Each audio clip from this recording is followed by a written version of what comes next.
बिस्मिल्लाहिर्रहमानिर्रहीम, अस्सलाम वालेकुम। आप देख रहे हैं मंसूर इमिग्रेशन कंसल्टेंट्स का ऑफिशियल यूट्यूब चैनल। मेरा नाम है मोहम्मद मंसूर खान। हमारे पास बहुत सारी क्वेरीज रिसीव हो रही थी रिगार्डिंग जर्मनी अपॉर्चुनिटी कार्ड यानी शांसन कार्टे के लिए, कि बहुत सारे लोग कंफ्यूज हैं इसके प्रोसेस के बारे में कि ये कैसे होगा, कौन लोग हैं जो इसके लिए एलिजिबल है, पाकिस्तान से इसका क्या प्रोसेस है और कैसे हम इसको इंश्योर कर सकते हैं कि हम इसमें सक्सेस हासिल करें और ये वीज़ा हमें मिल जाए। आज की वीडियो मैं स्पेशली इस वीज़ा के हवाले से बना रहा हूँ। बहुत सारी डिटेल हैं जो मैं इसके अंदर शेयर करूँगा, इसका प्रोसेस क्या तरीक़ेकार and how can you ensure कि आप एलिजिबिलिटी अपनी चेक करें, इंस्टीट्यूट वाइज, कोर्स वाइज क्या रिक्वायरमेंट है मैन वो आप चेक कर सकें। सो जब भी आप इसके लिए अप्लाई करते हैं, नंबर वन जो इंपॉर्टेंट चीज़ है that you should keep in mind that is के ऑलवेज चेक जो जर्मन का ऑफिशियल एनाबेन डेटाबेस है उसको आपने चेक करना है, और आपने ये चेक करना है कि आपकी जो यूनिवर्सिटी है उसका स्टेटस क्या है, और इसके साथ साथ जो स्पेसिफिक आपकी डिग्री है क्या वो जर्मन डिग्री की इक्विवेलेंसी उसकी क्या है भी या नहीं, ये भी आपने चेक करना है। सो एनएबएन के ऊपर तमाम डिटेल मेंशन होती है। अब before starting I would request all of you कि आप जो है वो हमारे यूट्यूब चैनल को जरूर लाइक करें, सब्सक्राइब करें, शेयर करें, बेल का आइकन दबाएं ताकि आने वाली वीडियोस की नोटिफिकेशन आपको मिलती रहे। और इस वीडियो के आखिर में मैं आपको एक बहुत ज़बरदस्त इसके हवाले से ट्रिक भी बताने लगा हूँ, क्योंकि पाकिस्तान में जर्मनी की एम्बेसीज की अपॉइंटमेंट्स नहीं दे रही है, तो वो आपने कैसे हासिल करनी है, लिहाजा इसके लिए आपने ये वीडियो आखिर तक ज़रूर देखनी है। हेलो एवरीवन, सो आज की वीडियो है हमारी जर्मनी अपॉर्चुनिटी कार्ड के कंप्लीट प्रोसेस के बारे में, हाउ टू असर्टेन कि आप एलिजिबल हैं या नहीं है। सो इसके लिए नंबर वन जो प्रोसेस होता है, the step one that is the preliminary check. उसके लिए you have to check the anabin database, जो कि जर्मनी ने एक डेटाबेस बनाया हुआ है। उसके अंदर आपने जाके कंट्री पाकिस्तान सेलेक्ट करनी है, प्रोविंस या सिटी सेलेक्ट करनी है जिधर आपकी यूनिवर्सिटी है, और उस यूनिवर्सिटी का कैंपस या जो मेन यूनिवर्सिटी है उसको सेलेक्ट कर लेना है, उसको आपने उसका स्टेटस चेक करना है। अब अगर आपकी यूनिवर्सिटी के स्टेटस दो तरीके के होते हैं, एक होता है H+ और एक होता है H+- या फिर H-। H- वो होते हैं जो कि डाउटफुल होते हैं या HEC उनको रिकॉग्नाइज नहीं कर रही होती, वो H- में चले जाते हैं। H+ जो है वो टॉप के हैं, जो रिकॉग्नाइज्ड है, फुली रिकॉग्नाइज्ड यूनिवर्सिटी, और H+- में फिर वेरी करता है स्टेटस के हवाले से। सो एक तो आपने अपनी यूनिवर्सिटी का स्टेटस देखना है, नंबर दो आपने अपनी डिग्री की इक्विवेलेंसी देखनी है कि वो जर्मन डिग्री की इक्विवेलेंसी उसकी कहाँ पे बनती है। सो जो इसका आउटकम होगा, अगर तो वो आपकी यूनिवर्सिटी बहुत H+ है और उसके साथ साथ आपकी डिग्री जो है उसकी इक्विवेलेंसी भी मेंशन्ड है, तो आपने सिंपल एनाबेन के डेटाबेस का उसी का ही प्रिंट ले लेना है, PDF बनवा लेना है, और आपने उसको जो है कंसिडर कर सकते हैं रिकॉग्नाइज स्किल वर्कर के लिए, आप उसको रिकॉग्नाइज कर सकते हैं। यानी जो आप अपॉर्चुनिटी कार्ड के पॉइंट सिस्टम होता है उसको कंप्लीटली बाईपास करके रिकॉग्नाइज स्किल वर्कर के तौर पे आप डायरेक्ट अप्लाई करेंगे। बेसिकली ये जो अपॉर्चुनिटी कार्ड के अंदर दो स्ट्रीम्स होती है, एक पॉइंट सिस्टम के अंदर आपको जाना पड़ता है और एक रिकॉग्नाइज स्किल वर्कर जिसको फेच क्राफ्ट कहते हैं उनकी जुबान में। If I am not sure कि मैं उसको प्रोनाउंस सही कर रहा हूँ या नहीं, लेकिन अगर तो आप रिकॉग्नाइज स्किल वर्कर यानी फेच क्राफ्ट है, then you completely skip the opportunity card point systems at entirely. Now the step 2, अगर in case आपकी यूनिवर्सिटी H+ नहीं है, आपकी यूनिवर्सिटी H+- है, प्लस माइनस में फिर क्या होता है, या फिर आपकी यूनिवर्सिटी H+ तो है लेकिन स्पेसिफिक डिग्री टाइटल जो है वो डेटाबेस से मिसिंग है। हर यूनिवर्सिटी इवन H+ के नीचे भी मेंशन होगा फुटनोट में कि कौन कौन सी जो इस यूनिवर्सिटी की डिग्रीज है वो हम H+ कैटेगरी के अंदर कंसिडर कर रहे हैं। देन एप्लीकेंट जो है वो आप डायरेक्टली एनाबिन के बेसिस पे आप अप्लाई नहीं कर सकते फेचक्राफ्ट प्रोसेस के ऊपर, जिसको हमने अभी बताया कि रिकॉग्नाइज्ड स्किल वर्कर के तौर पे आप उसके लिए अप्लाई नहीं कर सकते।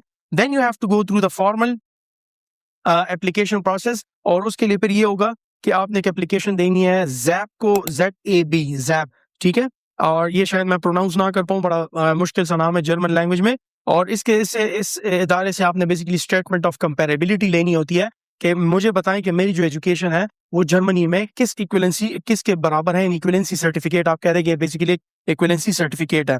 सो अगर ZAB ये कंफर्म कर ले कि जो आपकी डिग्री है that is comparable to German tertiary degree, ठीक है, यानी बैचलर्स या मास्टर्स के इक्विवेलेंट आ जाती है, ठीक है, तो आपको जो ये will unlock the 4 points category for the opportunity card.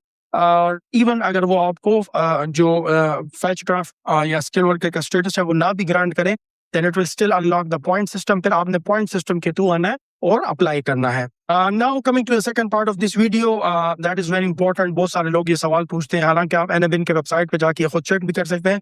इस वक्त एनाबिन के डेटाबेस के अंदर तकरीबन पाकिस्तान से 140+ हायर एजुकेशन इंस्टीट्यूशंस जो है उनको H+ स्टेटस जो है वो दिया गया, यानी they are fully recognised. H+ status mean fully recognised, H+- mean partially recognised. तो उसके अंदर बहुत सारे पब्लिक यूनिवर्सिटीज़ हैं, एस्टैब्लिश प्राइवेट सेक्टर यूनिवर्सिटीज़ हैं, जो कि एचईसी भी अप्रूव्ड है, एचईसी से अप्रूव्ड है क्योंकि वो लाजिम है कि एचईसी से अप्रूव होने चाहिए। अगर मैं एक एग्जांपल दूं एच प्लस की, तो उसमें नस्ट आता है, कायद आज़म यूनिवर्सिटी इस्लामाबाद है, कॉमसेट यूनिवर्सिटी इस्लामाबाद है, यूनिवर्सिटी ऑफ पंजाब है, लम्स है, फिर यूईटी लाहौर एंड पेशावर है, कराची यूनिवर्सिटी है, गुलाम इसाक खान यूनिवर्सिटी, सवाबी टोपी सवाबी जो है जी की जिसको कहते हैं, one of the top university in Pakistan. तो इस तरह की जो यूनिवर्सिटी है they are automatically H plus, और इस तरह की 140 प्लस और यूनिवर्सिटीज़ हैं। अब जो रिकॉग्निशन स्टेटस है ये इंस्टीट्यूशनल होता है और ये डायनामिक होता है। इसके अंदर फॉर एग्जांपल मेजर स्ट्रीम की जो यूनिवर्सिटी होती है वो फुली रिकॉग्नाइज्ड होंगी, लेकिन जो उनके सब स्पेसिफिक यानी अगर हम सब कैंपसेस की एफिलिएटेड कॉलेजेस की बात करें तो वहाँ पे थोड़ा सा शक वाला मामला आ जाता है। वहाँ पे आपने बड़ा केयरफुल रहना है, क्योंकि उसके अंदर आपने ये देखना है कि ये अब रिकॉग्नाइज है कि नहीं है। ये बड़ा क्रिटिकल है कि आप इस चीज़ को इंश्योर करें, क्योंकि अगर एचईसी कोर्स के ऊपर डाउट है या उसने उसकी रिकॉग्निशन कैंसिल की हुई है या डाउटफुल है या ज़्यादा बहस चल रहा है या उसके कुछ इस तरह के मामला सामने आए, तो फिर उसका एच माइनस में आ सकता है और उसको कम्प्लीटली डेटाबेस से भी समटाइम ओमिट कर दिया जाता है। जैसे अभी हमारे पास रिसेंटली केस आया था पिमसैट का, and that was no more recognised by HEC, so उनका जो है ये इशू चलता है। अब इसके बाद लेट मी टॉक अबाउट कि ये जो पूरा प्रोसेस है इसको आपने कैसे करना है, फास्ट ट्रैक पाथवे इसका क्या होगा। सो उसमें मैं आपको थोड़ा सा गाइडेंस देता हूँ स्टेप बाय स्टेप। मेथड 1 ये है कि आप फास्ट ट्रैक फास्ट पाथवे के ऊपर जाए एनएबिन डेटाबेस के, और एनएबिन डेटाबेस में जैसे मैंने आपको बताया कि आप इसमें कंप्लीटली अपॉर्चुनिटी कार्ड के जो पॉइंट सिस्टम है उसको बाईपास कर सकते हैं, और आप फेच ड्राफ्ट यानी रिकॉग्नाइज्ड स्टिल वर्कर का स्टेटस लेके इसको कंप्लीटली साइड लाइन कर सकते हैं। उसके लिए आपने वही सिंपल जाना है एनएबिन के वेबसाइट पे, इंस्टीट्यूट लिस्ट सर्च करना है, पाकिस्तान सर्च करना है, यूनिवर्सिटी सेलेक्ट करनी है, उसका एच प्लस स्टेटस है उसका प्रिंट ले लेना, और उसके अंदर जो स्पेसिफिक कोर्सेज है उसका भी प्रिंट लेके पीडीएफ आपने ये दो चीजें जो है वो ले लेना है। अब इसके अंदर एक चीज है कि जब आप डिग्री का टाइटल सर्च कर रहे होते हैं तो उसके अंदर आपने ये चीज चेक करनी है जिसको ये कहता है बेवल टाइम, यानी एवेल्युएशन कॉलम जो है उसके अंदर मेंशन होना चाहिए होता है इंस्प्रिच्ड यानी कॉरेस्पॉन्ड टू, ये जर्मन का वर्ड है, और फिर आता है ग्लीच वर्टिंग यानी equivalent to a German in degree. So ये दो टर्म्स हैं, ये आपने देखने होते हैं, बड़ा ख्याल करना होता है कि ये टर्म्स वहां पे यूज हुए हैं या नहीं हुए हैं। ठीक है, सो अगर इक्विवेलेंट टू है या कॉरेस्पॉन्ड टू है तो इट मींस कि वो डिग्री भी रिकॉग्नाइज है, वो स्पेसिफिक कोर्स उसे एच प्लस यूनिवर्सिटी का रिकॉग्नाइज है। सो नंबर 1 आपने यूनिवर्सिटी का स्टेटस देखना है नेबिन पे, फिर उसके अंदर जो उसके कोर्सेज हैं वो रिकॉग्नाइज है, अगर रिकॉग्नाइज है तो उसका प्रिंट ले लेना, पीडीएफ बना लेना, और वो जो है आपने H plus university print out और इक्विवेलेंट डिग्री जो प्रिंट आउट है उसका टुगेदर जो है आपने एम्बेसी में सबमिट करवा देना है, क्योंकि आप पॉइंट स्कोर तो कम्प्लीटली स्किप कर जाएंगे। और इसकी जो प्रोसेसिंग फी है दैट इज कम्प्लीटली जीरो, क्योंकि आपने ऑफिशियल डेटाबेस से एक चीज सिंपल लेके पीडीएफ बनाना है, प्रिंट लेना है, that's it, so it's a zero cost. ठीक है, now coming to section 2 the method 2, और ये जो फॉर्मल असेसमेंट पाथ में है जैप स्टेटमेंट ऑफ कंपेरेबिलिटी, यानी अगर आपकी यूनिवर्सिटी तो एच प्लस माइनस या एच प्लस है लेकिन उसके कोर्सेज रिकॉग्नाइज नहीं है, तो फिर आपको जो है बाकायदा अपॉर्चुनिटी कार्ड के 4 पॉइंट सिस्टम के अंदर जाना पड़ेगा, और आपकी जो स्टेटमेंट ऑफ कंपेरेबिलिटी या स्टेटमेंट ऑफ इक्विवेलेंस जो है वो आपको लेनी पड़ती है, जैसे हम बाकी कंट्रीज में इमिग्रेशन वगैरह के लिए इक्विवेलेंसी रिपोर्ट लेते हैं। सो उसका भी आसान तरीका है कि आप डिजिटली उसके लिए अप्लाई कर सकते हैं स्टेटमेंट ऑफ कंपेरेबिलिटी के लिए, और जैप के और डिजिटल पोर्टल के ऊपर आप जाएंगे, दैट इज द zap.kmk.org, और उसके अंदर आप जाके अपनी रिक्वेस्ट डालेंगे, इनपुट कंप्लीट डिटेल जो एप्लीकेंट की होगी, जैसे पर्सनल प्रोफाइल, स्कूल हिस्ट्री और full higher education detail exactly, और पासपोर्ट की डिटेल आपकी with transcript and everything, name match बड़ा होना जरूरी है। और उसके बाद जो है आप डॉक्यूमेंट चेकलिस्ट होता है इसका, वो आपने हाई रेजोल्यूशन कलर स्कैन जो है वो आपने करने होते हैं। मोबाइल स्कैन कभी भी इमिग्रेशन के अंदर नहीं यूज करने, स्पेशली कैम स्कैनर। ये मैं बार बार रिक्वेस्ट करता हूँ, लेकिन पता नहीं पाकिस्तानियों को हम कैसे समझाएं, आई डोंट अंडरस्टैंड कि मैं कैसे लोगों को बताऊं कि भाई मोबाइल स्कैन कभी भी इमिग्रेशन या किसी वीजा के एप्लीकेशन में अपलोड नहीं करने, प्रॉपर स्कैनर से स्कैन किया करें, क्योंकि रेजोल्यूशन में बड़ा फर्क आ जाता है। सो इसके अंदर आपकी NIC, Pakistan passport, matric, SSC यानी उसके certificate, high school intermediate HSSC के सर्टिफिकेट, फिर आपकी कंप्लीट डिटेल मार्कशीट जो होते हैं वो, ऑफिशियल ट्रांसक्रिप्ट, डिग्रीज, ये तमाम एचईसी अटेस्टेड जो है वो आपने जैप की स्टेटमेंट ऑफ कंपेरेबिलिटी के लिए अटैच करवाने होते हैं, और देन आप रिव्यू करेंगे और आपने फी इसकी पे करनी है। अच्छा, जो इसकी फी होती है वो तकरीबन 208 यूरो है, विच अराउंड 65,000 रुपीज प्लस माइनस, ये डिपेंड करता है डिपेंडिंग ऑन द कंट्री। और ये स्टैंडर्ड एवेल्युएशन फी है 208 यूरो। और अगर री इशुएंस करवानी है, यानी आपने पहले ऑलरेडी एक दफा स्टेटमेंट ली थी, आपसे गुम गई, आपने दोबारा री इशू करवाना है या रिप्लेसमेंट जिसको कहते हैं, सो उसकी 104 यूरो फी बनती है पाकिस्तान से।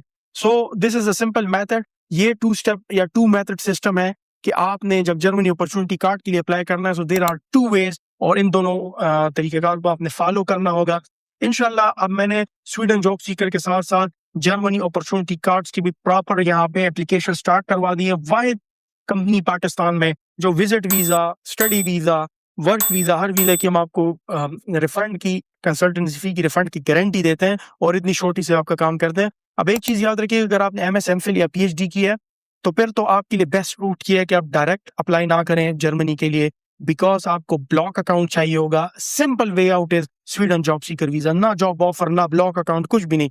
किससे 40 लाख लेके अपने अकाउंट में रखवा के बोरो करके चेक करवा लें, एंड इफ इट्स ओके तो आप उसके ऊपर अप्लाई करें। कोई हर्डल्स नहीं, कोई ये सिस्टम नहीं है जी आपने एजुकेशन वो नहीं, कुछ भी नहीं। जस्ट HEC आपके पास जो है ना अटेस्टेड डॉक्यूमेंट्स होने चाहिए। और वंस आप स्वीडन पहुंच जाते हैं, आपको लगता है कि जी अब मुझे जॉब सीख ये अपॉर्चुनिटी कार्ड के लिए अप्लाई करना चाहिए, देन आपको 13,092 यूरोस का यानी तकरीबन 44-45 लाख रुपए का ब्लॉक अकाउंट बनवाना पड़ेगा। और इसकी जो अपॉइंटमेंट्स है कराची से तो फिर भी समहाउ मिल जाती, इस्लामाबाद से बहुत टफ है, बिल्कुल नहीं मिल रही है। मैं इस वीडियो की तवज्जुह से I request the German chancellor and whole Germany की जो टीम है in Pakistan, I request them that please please please आप इस चीज को जो है स्टार्ट करें पाकिस्तान में, और ताकि हमारे जो हाईली एजुकेटेड लोग हैं वो जर्मनी जाएं और अपॉर्चुनिटीज को एक्सप्लोर करें खुद जाके। पर इसके अंदर सिर्फ एक जो बड़ा हर्डल है, that is the block account. और ब्लॉक अकाउंट का ये मतलब नहीं है कि आपको वीजा लग गया तो आपने पैसे निकाल लेने ब्लॉक अकाउंट से, नहीं। ब्लॉक अकाउंट 13,092 यूरो है, वो हर मंथ के हिसाब से 12 महीने के लिए आपसे पहले से फंड रिजर्व कर लेते हैं। अगर आपके वीजा लग जाते तो हर महीने वो 12 पे डिवाइड होके इक्वली आपको जो है रिलीज करते जाएंगे।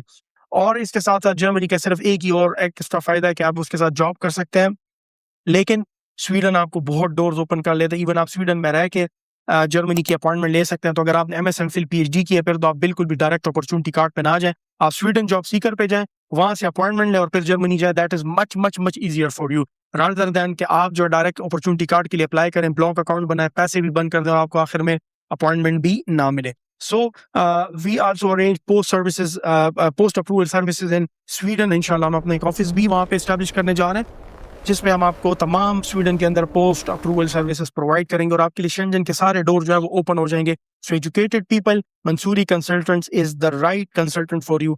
इंशाल्लाह जो भी हम आपको कहेंगे गारंटी के साथ आपको करा के देंगे। Thank you so much for watching this video. और अगर आप भी स्वीडन जॉब सीकर वीजा या फिर जर्मनी अपॉर्चुनिटी कार्ड स्पेशली जिन्होंने एसोसिएट डिग्री या बैचलर्स तक क्वालिफिकेशन की करना चाहते हैं, then contact Mansoori Consultant on below contact number and inshallah we will ensure कि हम आपके एक स्मूथ लाइन प्रोसेस करके इंश्योर करें कि आप जो है ये वीजा हासिल कर सके। Follow Mansoori immigration consultants YouTube channel and social media channels, हमारे इससे काफ़ी जो है वो अप्रिसिएशन मिलती है, ताकि आप लोग हमारी वीडियोस देखें, अपने दोस्तों के साथ भी शेयर करें और हमारे चैनल्स को लाइक करें। और जो भी आपके रिकमेंडेशन होते हैं तो वो लाजिम हमें दिया करें कि कैसे हम अपनी सर्विसेज इंप्रूव कर सकते हैं। और अगला मुझे ये भी लाजिम बताएं कि कौन सा वीज़ा है जो आप चाहते हैं कि हम आपके लिए स्टार्ट करें पाकिस्तान से, तो we will work on that as well. Thank you so much. अल्लाह हाफिज़, बाय बाय।